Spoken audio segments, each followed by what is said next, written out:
வணக்கம், நான் கபி. இது கிரைமெக்ஸ் பாட்காஸ்ட். நாம் எத்தனையோ குற்றங்களை பார்த்திருக்கிறோம், எத்தனையோ கொலைகாரர்களைப் பற்றி பேசியிருக்கிறோம்.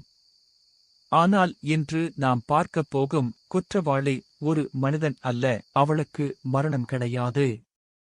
அவளுக்கு சட்டம் கிடையாது. அவளுக்கு இருப்பது ஒன்றே ஒன்றுதான், பழிவாங்கும் வெறி. பஞ்சவங்காடு நீலி, தீராத இரத்தப்பசி. நள்ளிரவில் நெடுஞ்சாலையில் பயணம் செய்யும்போது ஒரு அழகான பெண் குழந்தையுடன் உதவி கேட்டால் நீங்கள் நிறுத்துவீர்களா? நிறுத்தும் முன் இந்த கதையை கேளுங்கள். அதன் பிறகு முடிவெடுங்கள். இது வெறும் கட்டுக்கதை அல்ல. 9ஆம் நூற்றாண்டில் வாழ்ந்த அல்லி என்ற பெண்ணின் நிஜமான இரத்த சரித்திரம்.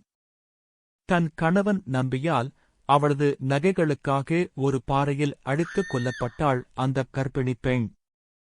அவள் உயிர் பிரியும் போது அந்தக் காற்றில் கலந்த அலறல் இன்றும் பஞ்சவங்காட்டில் கேட்டுக் கொண்டிருக்கிறது. அவள் நீலியாக மீண்டும் பிறந்தாள். இம்முறை அவள் ஒரு சாதாரண பெண் அல்ல. அவள் ஒரு யக்ஷி. அவள் தலைமுடி முழங்கால் வரை வளர்ந்து கிடக்கும். அவளது அகன்ற கண்கள் இமைக்காது. அந்தக் கண்களில் நீங்கள் ஒருமுறை விழுந்துவிட்டால் பிறகு உங்கள் உடல் ஒரு பிணமாகத்தான் அங்கிருந்து திரும்பும். காலங்கள் கடந்தன. நீலியைக் கொன்ற நம்பி ஆனந்தனாக மீண்டும் பிறந்தான். அதே பஞ்சவங்காடு காடு. அவன் கையில் ஒரு மந்திரக்கோல் இருந்தது. அதைத் தாண்டி நீலியால் அவனை நெருங்க முடியவில்லை. ஆனால் யக்ஷிகள் தந்திரக்காரிகள். நீலி ஒரு அழகான இல்லத்தரசியாக மாறினாள். தன் கையில் ஒரு குழந்தையை எடுத்துக் கொண்டாள். ஊர் பெரியவர்களிடம் அழுது நாடகம் ஆடினாள். தலைவர்களே, என் கணவன் என்னையும் இந்த குழந்தையையும் தவிக்க விட்டு ஓடுகிறான். அவனைக் காப்பாற்றுங்கள் என்றாள். ஆனந்தன் எவ்வளவோ கத்தினான், இவள் பெண் அல்ல, இவள் நீலி என்று.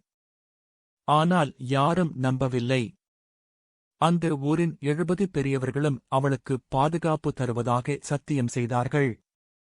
ஆனந்தனின் மந்திரக்கோல் பிடுங்கி எறியப்பட்டது. ஒரு மூடிய அறைக்குள் அவனையும் அந்த பெண்ணையும் சேர்த்துப் பூட்டினார்கள். அன்று இரவு அந்த அறைக்குள் நடந்தது என்ன? அதிகாலையில் கதவை திறந்தபோது அங்கே ஒரு துண்டு சதை கூட மிஞ்சவில்லை. ஆனந்தனின் உடல் பாகங்கள் சுவர்களில் சிதறிக் கிடந்தன. அவன் இரத்தத்தை நீலி முழுமையாக குடித்து முடித்திருந்தாள். சத்தியம் செய்த அந்த 70 பெரியவர்களும் தங்கள் சொல்லுக்காக அங்கேயே உயிர் துறந்தனர். ஒரே இரவில் 71 உயிர்கள். யாராலும் அடக்க முடியாத அந்த நீலியை கடமட்டத்து கத்தனார் சந்தித்தார். அவர் சாதாரண மாந்திரிகர் அல்ல. நீலி தனது கோர உருவத்தைக் காட்டி அவரை பயமுறுத்த முயன்றாள். பேய் மழையையும் சுழல் காற்றையும் உருவாக்கினாள். ஆனால் கத்தனார் அசையவில்லை. அவர் ஒரு ஆணியை எடுத்து அவளது நிழலில் அடித்தார். அவளது அமானுஷ்ய சக்திகள் அங்கே முடங்கின. அவளை ஒரு கல்லுக்குள் கட்டி வைத்தார். கத்தனார் அவளை அடக்கிவிட்டார் என்று சிலர் சொல்கிறார்கள்.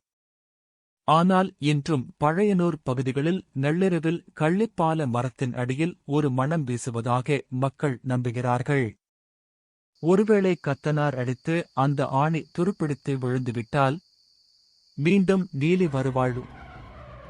அடுத்த முறை நீங்கள் தனிமையில் இருக்கும்போது ஒரு பெண்ணின் அழுகுரல் கேட்டால் எச்சரிக்கையாக இருங்கள். இது கிரைமெக்ஸ் பாட்காஸ்ட். நான் கபி.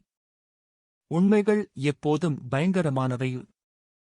இந்தக் கதையை ரசித்திருந்தால் என் கிரைமெக்ஸ் பாட்காஸ்ட் சேனலை சப்ஸ்கிரைப் செய்யுங்கள். இந்த வீடியோவை உங்கள் நண்பர்களுடன் ஷேர் செய்ய மறக்காதீர்கள். இன்னும் பல திகில் கதைகளுடன் மீண்டும் சந்திப்போம்.